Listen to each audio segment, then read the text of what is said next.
Ahora vamos a ver lo que es cariopatías congénitas. Es un poquito más tedioso porque es un tema con el que ustedes capaz, posiblemente tengan menos contacto, porque al hablar de cariopatías congénitas es un capítulo de pediatría o de la neonatología en realidad. Y a lo largo de su carrera, por lo menos en la etapa de formación, no siempre van a tener contacto con un paciente que tenga alguna cariopatía congénita, a menos que alguno de ustedes la tenga, ¿sí? O algún familiar, algún conocido. Por ejemplo, cuando hablamos de cariopatías congénitas, ¿sí? Son obviamente defectos que son adquiridos durante el nacimiento o durante el desarrollo del embarazo. Durante las primeras semanas del desarrollo se van a generar, si están presentes cuando el paciente nace. Tiene una incidencia de 1 cada 120 nacidos vivos, y el riesgo estimado es de 2-3% en los niños con familiar directo afectado. Ejemplo de eso, bueno, mi mamá, por ejemplo, ella tiene una cariopatía congénita y mi mamá se la detectaron de grande, es decir, antes cuando ella era chica y joven no existía el ecocardiograma, ni menos los equipos que existen hoy en día. Es decir, se hacía ecocardiograma pero no había Doppler, y el Doppler incorporó muchísima información a la hora de hacer el ecocardiograma. Eh, entonces era más difícil poder llegar a diagnosticarlas en esa época. Entonces a ella se le detectó, por ejemplo, una comunicación intraauricular, que ya la vamos a ver enseguida, y se dice acá que el riesgo 2 o 3 en los niños con familiar directo afectado. Y yo, por ejemplo, yo también tengo una cariopatía congénita que es una aórtica bicúspide o tricúspide con cierre excéntrico, que es una alteración de las válvulas. En lugar de ser simétrica como el simbolito del Mercedes-Benz, es asimétrica. Bueno, en cuanto a la etiología, muchos de ellos son que tienen pacientes con alteraciones cromosómicas. ¿Se acuerdan de que hemos hablado de una trisomía muy famosa, que es la trisomía 21, el síndrome Down, el síndrome Turner? Puede formar parte de un síndrome genético también, ¿sí? Algunas patologías cursan en forma sindrómica, no solamente compromiso cardíaco, sino también de otras estructuras. A veces secundario a alguna enfermedad de la madre, como ser diabetes, lupus o rubiola, por eso la importancia de la vacunación en las madres embarazadas ante la rubiola. Exposición a ciertos fármacos también, por ejemplo, guarda con los tratamientos de la piel en las madres embarazadas, la isotretinoína, sí, el ácido retinoico, todos estos derivados de la vitamina A, que son drogas que son muy fuertes, se lo utilizan para el tratamiento cutáneo, ¿sí? Guarda con el uso de esta en el embarazo porque podría llegar a tener incidencia de generar efectos en el feto, ¿sí? Litio, ¿sí? Que es un psicofármaco que ya no se utiliza tanto hoy en día, y obviamente el consumo de alcohol en el embarazo también es un factor de riesgo importante. Esto es súper didáctico para que ustedes se ubiquen, porque dentro de la clasificación nosotros las podemos dividir en dos grandes grupos a las cariopatías congénitas. Tenemos por un lado las cianóticas, es decir, que generan cianosis. ¿Se acuerdan cuando dimos la clase de cianosis? Recuerden que la cianosis puede ser tipo central y periférica. Dentro de la central, y ahí estaban las mixtas, que dentro, algunos autores clasificaban a las mixtas a este grupo de decir lo que son las cariopatías congénitas, pero bien se sabe que las cianóticas entrarían justamente este tipo de cariopatías. ¿Que cuáles son? Tenemos esto, la tetralogía Fallot, ya vamos a ver enseguida qué es, la transposición de grandes vasos, atresia tricuspidia. Cuando ustedes escuchan el término atresia, significa falta de desarrollo, es decir, que no se ha desarrollado. En este caso, no se desarrolló, ¿qué cosa? La válvula tricuspidia. Bien. Atresia pulmonar, ¿sí? En este caso no se desarrolló la válvula pulmonar. Síndrome de hipoplasia corazón izquierdo, tronco arterioso persistente y anomalía del retorno venoso pulmonar. Bien. Y por otro lado tenemos las cariopatías que son acianóticas, que estas cursan con un cortocircuito izquierda a derecha, como ser la comunicación interventricular, la comunicación interauricular, conducto arterioso persistente, comunicación de aurículo ventricular, estenosis pulmonar, que son de tipo obstructivas, estenosis aórtica y coartación de aorta. Es decir, estas generalmente no te van a producir cianosis, a la diferencia de estas que generan una cianosis que es bastante severa. Bueno, ¿qué es lo que van a producir las cariopatías? Es decir, las consecuencias de lo que nosotros estamos estudiando. Bueno, por un lado, generan esto, un cortocircuito de izquierda a derecha. ¿Qué significaría? Es decir, ustedes sepan que el corazón está dividido, corazón izquierdo, corazón derecho. Cuando yo tengo una comunicación entre ya sea las aurículas o los ventrículos, eso va a hacer que, recuerden que el pasaje de sangre, o sea, donde hay mayor presión, es en el corazón izquierdo. ¿Por qué el corazón izquierdo? Porque es el que está más desarrollado, el que tiene que bombear sangre hacia todos los órganos de la economía, comparado con el corazón derecho. Entonces, si yo tengo presión, mayor presión en el corazón izquierdo, la sangre va a pasar de este corazón, ¿sí?, izquierdo hacia el corazón derecho, ¿sí? En el caso de que tenga, por ejemplo, una comunicación interventricular o interauricular, para sea del corazón izquierdo al corazón derecho, o si tengo una comunicación entre los grandes vasos, ¿sí?, como el conducto arterioso persistente, pasaría de la aorta a la arteria pulmonar. Entonces la sangre va a fluir de izquierda a derecha simplemente por un gradiente de presión, y esto va a hacer que aumente la presión a la larga en lo que viene a ser el lado derecho o en la arteria pulmonar, y cuanto mayor sea el aumento, más grandes van a ser los síntomas que se van a producir, que se manifiestan desde varios días a varias semanas después del nacimiento. Hoy en día, con los ecocardiogramas fetales, se suele diagnosticar tempranamente las cardiopatías congénitas, pero depende de un buen ecografista, un buen obstetra que haga justamente el control. Un cortocircuito de izquierda a derecha pequeños suelen ser asintomáticos, y al ser de baja presión, como ser las comunicaciones intraauriculares, se manifiestan bastante después. Los cortocircuitos que son grandes, de izquierda a derecha, como ser un conducto arterioso persistente, como ser una CIB, van a provocar sobrecarga de volumen, que va a llevar obviamente a insuficiencia cardíaca. Dentro de las consecuencias de las cardiopatías, tenemos las lesiones obstructivas. Aquí vamos a tener principalmente una obstrucción sin cortocircuito, ¿sí? Esto va a generar un gradiente de presión.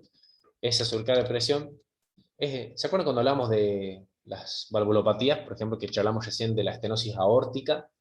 Bueno, acá estamos hablando de una estenosis aórtica congénita, por ejemplo. Si yo tengo una válvula simoidea aórtica que está estenosada, que está dura, el corazón tiene que hacer mucha fuerza para poder bombear sangre a través de esa válvula que está endurecida, entonces se va a hipertrofiar, genera hipertrofia ventricular y a la larga generaría insuficiencia cardíaca. Entonces, muchas veces se detecta como esto. Como son acianóticas, están dentro de la clasificación de las cardiopatías acianóticas, generarían un soplo cardíaco, que es justamente el soplo estenosis aórtica que veníamos hablando, esos soplos sistólicos eyectivos, que se produce por el flujo turbulento. Entonces, sabemos que dentro de los ejemplos, la estenosis aórtica congénita comprende el 3 al 6%, y estenosis pulmonares puede comprender del 8 al 12%. Dentro de las complicaciones que seguimos viendo, nosotros vamos a encontrar esto, las cardiopatías cianóticas. Las cardiopatías cianóticas van a haber volúmenes de sangre desoxigenadas, ¿sí?, que pasan al corazón izquierdo, ¿sí?, generando un cortocircuito derecha-izquierda. Esto se da en aquellas cardiopatías grandes en las cuales se invierte el flujo, y va obviamente a reducir la saturación arterial de oxígeno. Si llega a tener más de 5 gramos por decilitro de hemoglobina desoxigenada, ahí es cuando se produce la manifestación clínica de la cianosis. Dentro de las complicaciones, ¿qué es lo que va a producir esto? Como se mezcla la sangre oxigenada con la desoxigenada, estos pacientes van a generar un estímulo al riñón para producir mayor eritropoyetina, y por eso cursan con policitemia, es decir, aumento del número de glóbulos rojos, es decir, todo lo contrario a la anemia.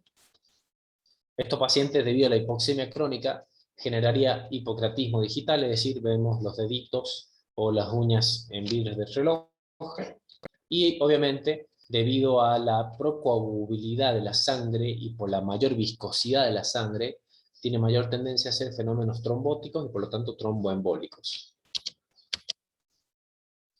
Y la insuficiencia cardíaca como otra complicación de las cardiopatías congénitas, como ser algunas cardiopatías congénitas, la aórtica bicúspide, estenosis aórtica, no modifican la hemodinamia, entonces yo me salvé acá.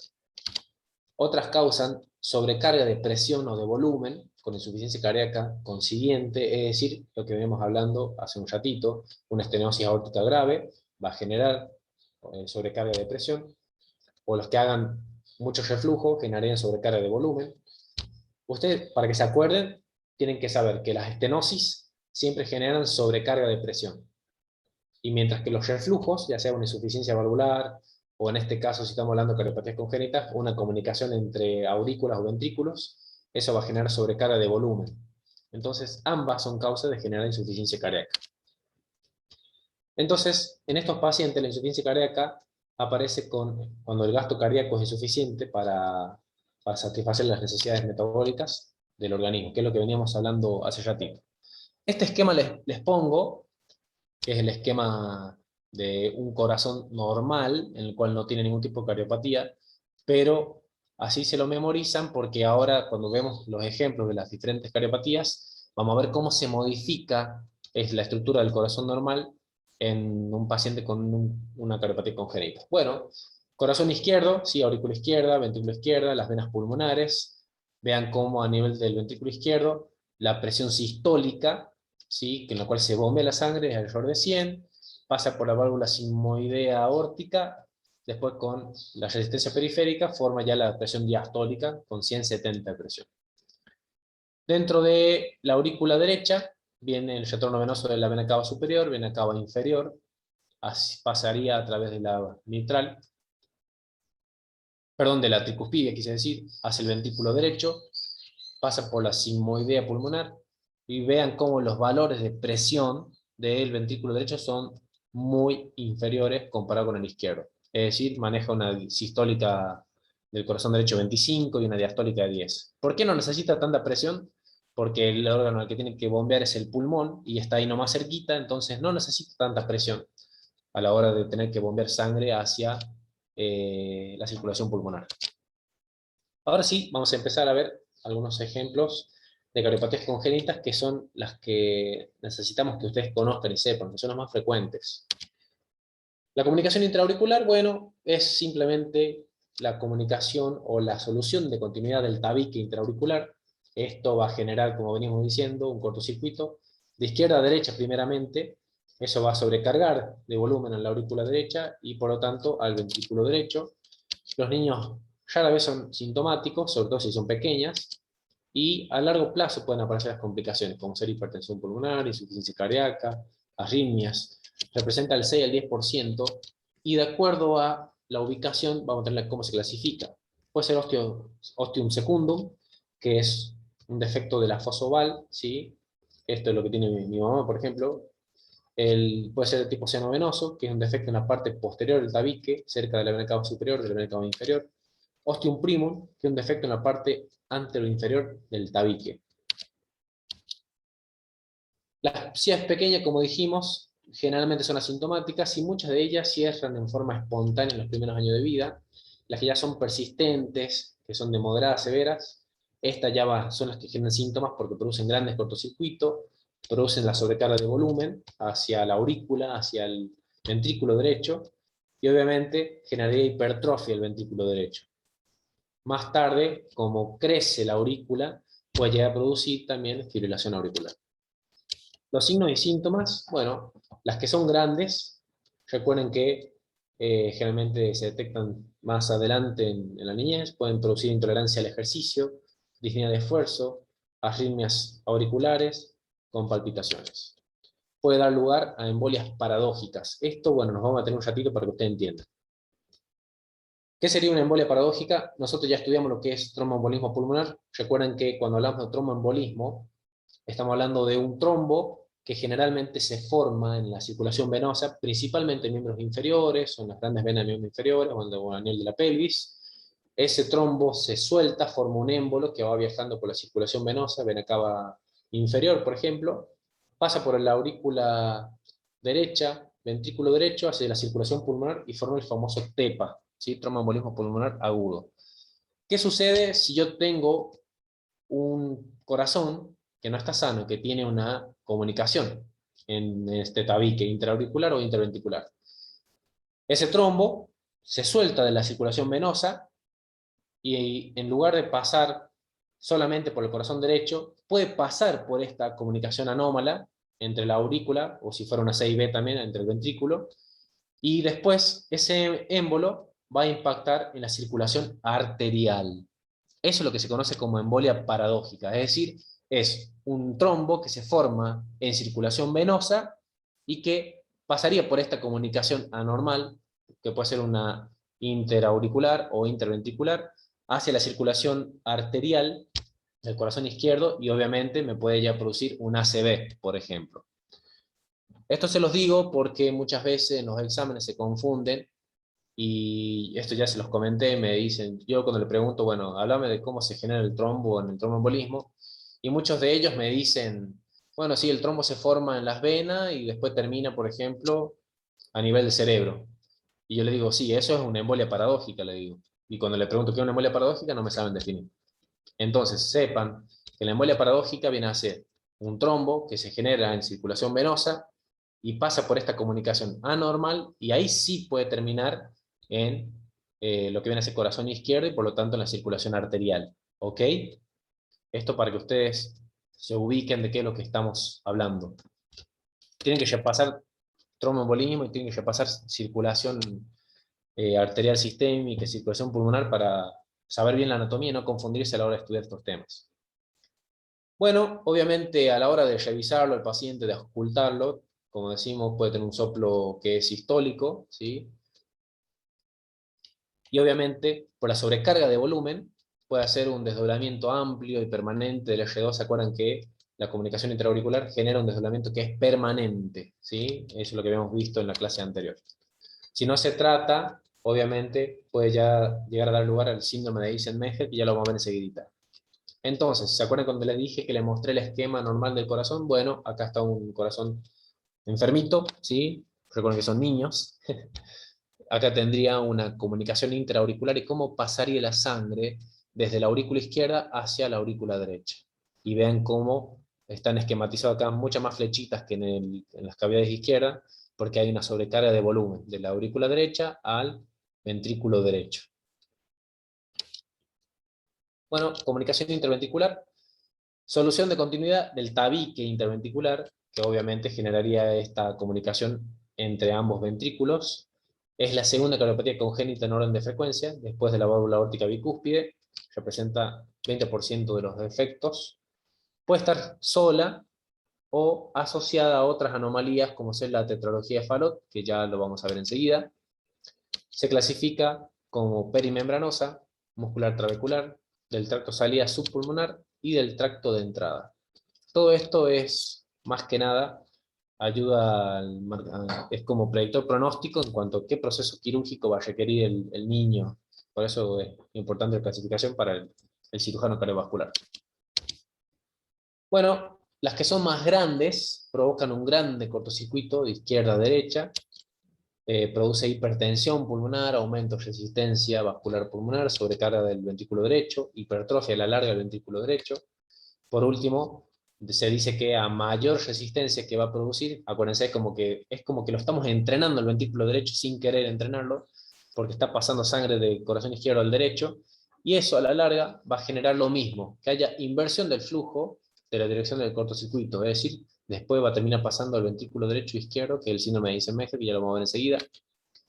Las que son pequeñas causan un cortocircuito pequeño, y la presión en la arteria pulmonar suele ser normal. ¿Qué signos y síntomas tienen estos niños? Acuérdense que las C y B son un poquito más graves que las C y A, por eso este niño las manifiesta ya al inicio, cuando ya es un lactante. Por eso este niño tiene dificultad respiratoria, es decir, le cuesta respirar, escaso aumento de peso. ¿Por qué le cuesta aumentar de peso al bebé? Porque no se alimenta. Es decir, acuérdense que es un lactante, tiene que amamantarse para poder alimentarse, y como el bebé se cansa cuando está lactando, justamente no come, le genera dificultad respiratoria, llora el niño, no quiere comer, y obviamente no va a aumentar de peso. Y obviamente se están asociados a que este CIB están asociados a que haya infecciones de la vía aérea inferior. A la ocultación, ¿por qué puede ser esto? Por un lado, porque el hecho de la dificultad respiratoria, que quiere alimentarse, llora, tiene hambre, se alimenta, no se puede alimentar porque le falta el aire, puede llegar a dar episodios de broncoaspiración, por eso se dice que tiene predisposición a infecciones de la vía aérea inferiores. A la auscultación, genera un soplo sistólico, ¿sí? De 1 o 2 sextos.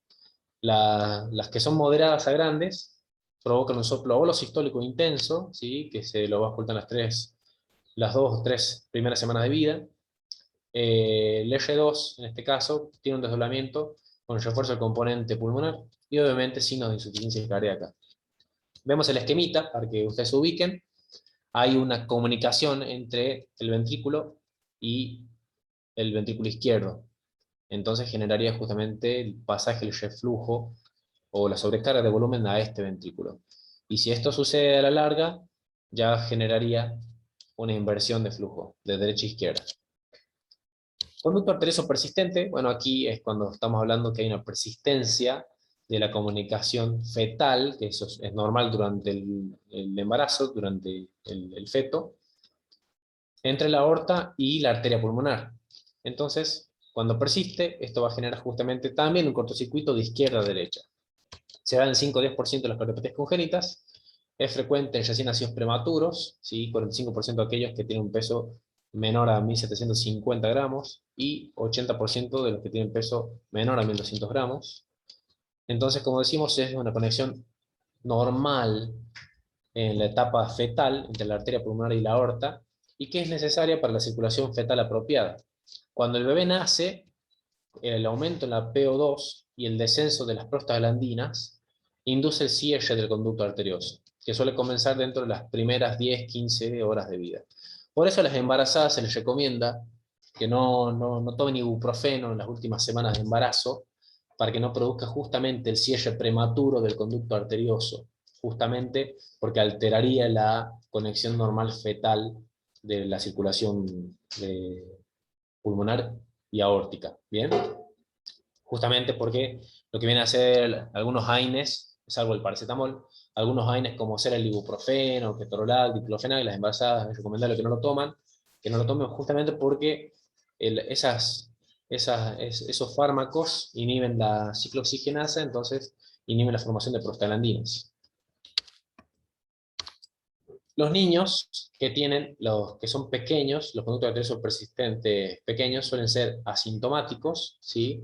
Los lactantes que ya tienen estos conductos arteriosos grandes, ya tienen signos de insuficiencia cardíaca, obviamente lo mismo, dificultad en la alimentación, va a tener retraso en crecimiento, etc. Nos faltaba esto último. Los signos de insuficiencia cardíaca, obviamente, son más tempranos en recién nacidos prematuros que en los de término. Bueno, aquí el esquema de cómo sería el conducto arterioso. Normalmente, esto es habitual en la etapa fetal, pero ya cuando se produce el nacimiento debería cerrarse, ¿bien? Por la disminución de las prostaglandinas maternas. Entonces, hay una comunicación entre la aorta y la arteria pulmonar. La persistencia de esto es lo que se conoce como el conducto arterioso persistente. Coartación de aorta, bueno, es una estenosis localizada de la luz aórtica, que eso va a generar hipertensión de los miembros superiores, porque hay sobrecarga de volumen y de flujo, hipertrofia ventricular izquierda, y a su vez, como hay una obstrucción, una estenosis, es como que la sangre no llega bien a través de la aorta descendente, por eso va a generar hipoperfusión de los órganos abdominales y de los miembros inferiores. Se produce en el segmento proximal de la aorta torácica, generalmente por debajo de la arteria subclavia izquierda, es decir, emerge la subclavia izquierda y por debajo de eso ya se produce esa estenosis de la aorta, que es lo que se conoce como la coartación de aorta. Si es significativa, puede sobrevenir un shock con insuficiencia renal, porque acuérdense que hay hipoperfusión de órganos abdominales, entonces el paciente va a estar con oliguria, anuria y acidosis metabólica en los primeros 7 días de vida. Por eso es importante la ecocardiografía fetal para evitar que haya este tipo de riesgos. La cortación menos grave puede ser asintomática durante la lactancia. A medida que el niño crece, ahí van apareciendo los síntomas. Va a tener cefalea, dolor torácico, fatiga, o incluso puede tener dolor a la hora de deambular. Es decir, cuando ya empieza a correr el niño, ahí empieza a tener esto lo que se llama claudicación de miembros inferiores, sigue dolor a la actividad física. A menudo hay hipertensión, pero es infrecuente observar insuficiencia cardíaca después del periodo neonatal. Entonces, esto es característico, que tengan hipertensión de los miembros superiores, pero ustedes le toman, por ejemplo, la tensión arterial en los miembros inferiores y suele ser baja, y los pulsos obviamente están disminuidos. ¿Cómo sería? Bueno, vean cómo está tronco brachiocefálico, perdón, carótida primitiva, subclavia izquierda, como después de la subclavia izquierda tendríamos lo que viene a ser la coartación de la aorta. Por eso ya la circulación que sigue después de la aorta descendente va a estar disminuida.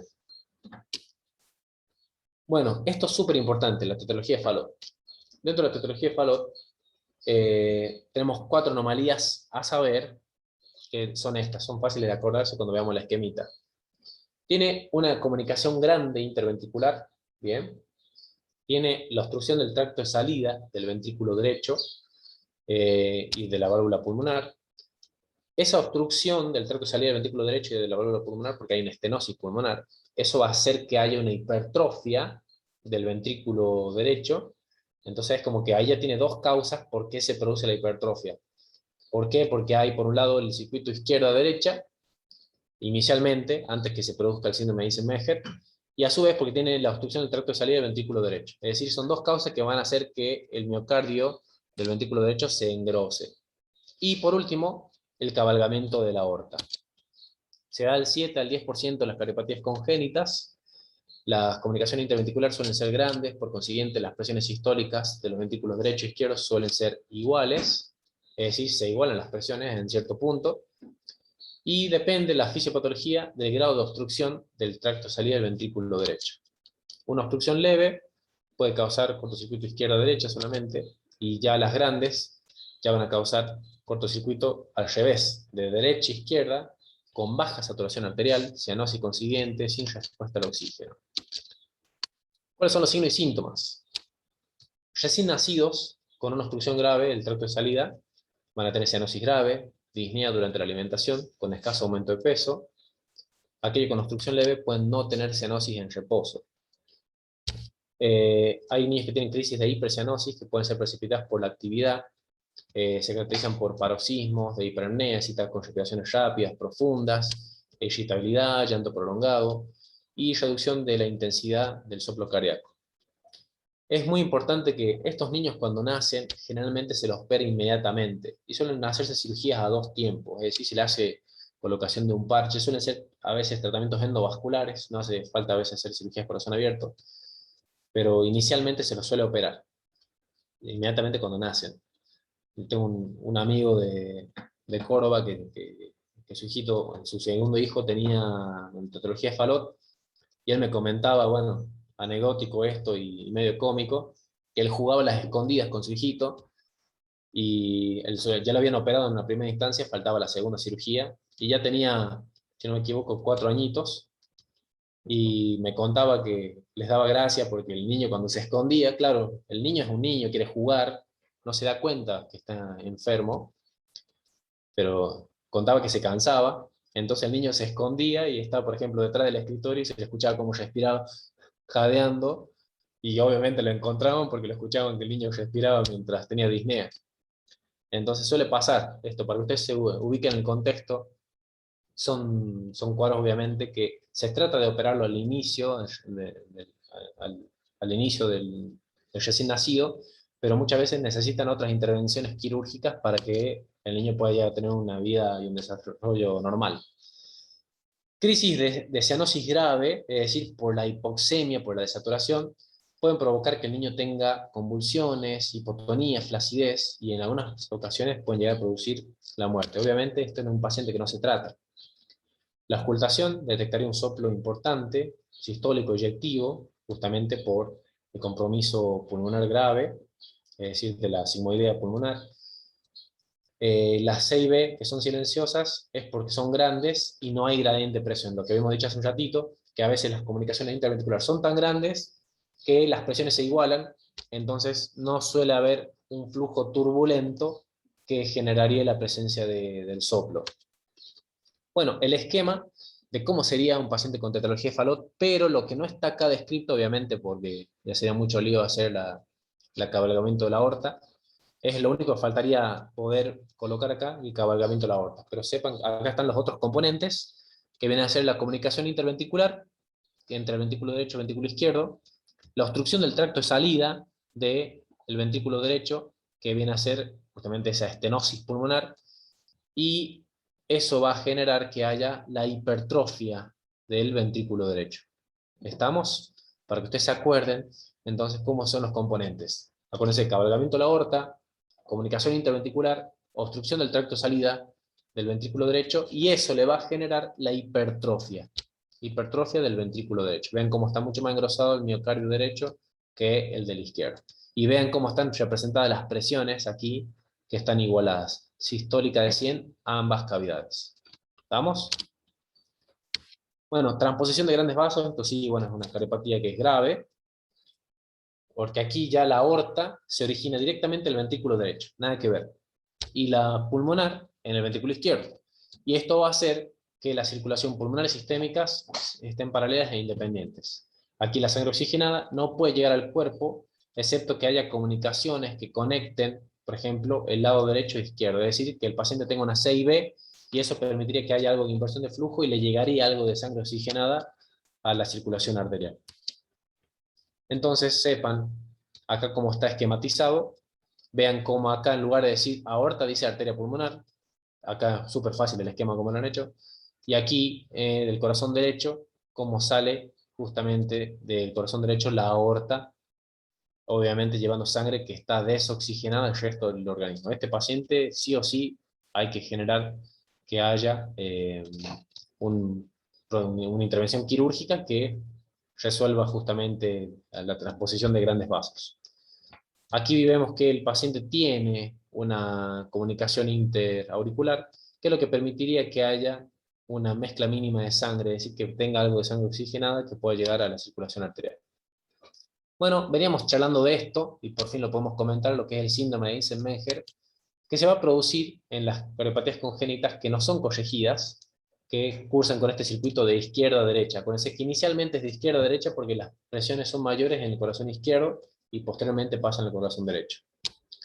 Eh, con el tiempo, es lo que sucede usualmente si no se las trata, hay aumento de la resistencia pulmonar, que va a hacer que se inviertan los flujos. Es decir, en lugar de pasar de izquierda a derecha, va a pasar al revés, de derecha a izquierda.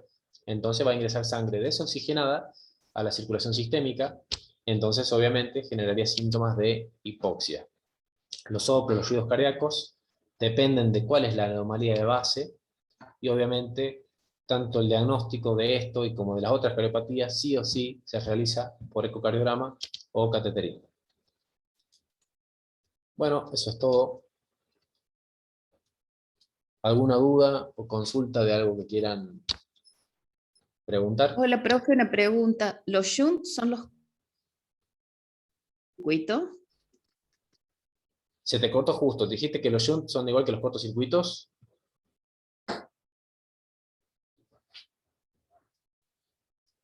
No te llegué a escuchar completamente porque se te cortó. Sí, tengo mal el internet. ¿Los shunt son los cortocircuitos? Siempre tuve esa duda. Es lo mismo. O sea, nada más que es el término en inglés. Nada más que nosotros utilizamos más shunt en el contexto de hablando de insuficiencia respiratoria, cuando hay ese cortocircuito intrapulmonar. No se vayan a confundir eso con esto, ¿ok? Acá, generalmente, vos vas a hablar de un término cortocircuito o de shunt intracardíaco, estamos hablando de cardiopatías congénitas.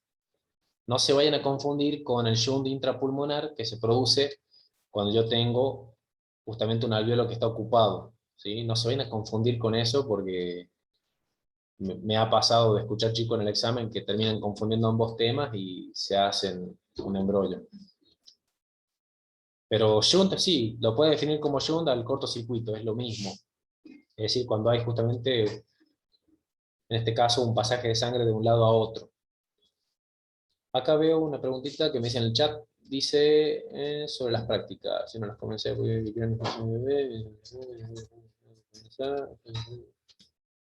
bueno, con respecto al tema de,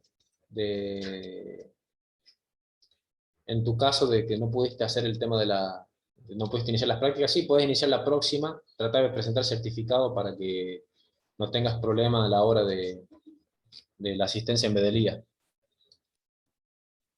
Prolapso de la válvula mitral, ¿puede clasificarse como insuficiencia cardíaca? Yo no sé si se lo puede clasificar, o sea, yo creo que la pregunta en realidad está, ¿cómo te lo puedo decir? Te lo voy a explicar de la siguiente forma. El prolapso de la válvula mitral no siempre te puede llegar a producir insuficiencia cardíaca. No es que vos podés clasificar al prolapso de la válvula mitral como insuficiencia cardíaca. Por eso como que la pregunta está un poquito mal formulada. En realidad, la pregunta debería ser, ¿el prolapso de la válvula mitral podría llegar a producir insuficiencia cardíaca? Si es leve, no. ¿Sí? Generalmente los prolapsos graves sí son cuadros que te pueden llegar a producir insuficiencia cardíaca. No es que se lo puede clasificar como insuficiencia cardíaca, ¿me explico? Sino que sería justamente, la insuficiencia cardíaca sería consecuencia de un prolapso grave de la válvula mitral. Bien, ¿alguna otra consulta o algo que quieran comentar?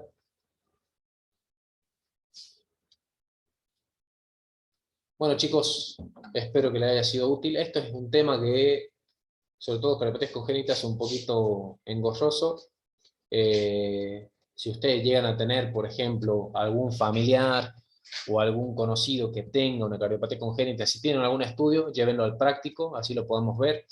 Si alguien tiene un ecocardiograma que le han hecho alguna vez, llévenlo a la facu, así lo vemos, lo analizamos y podemos charlar de eso, ¿ok?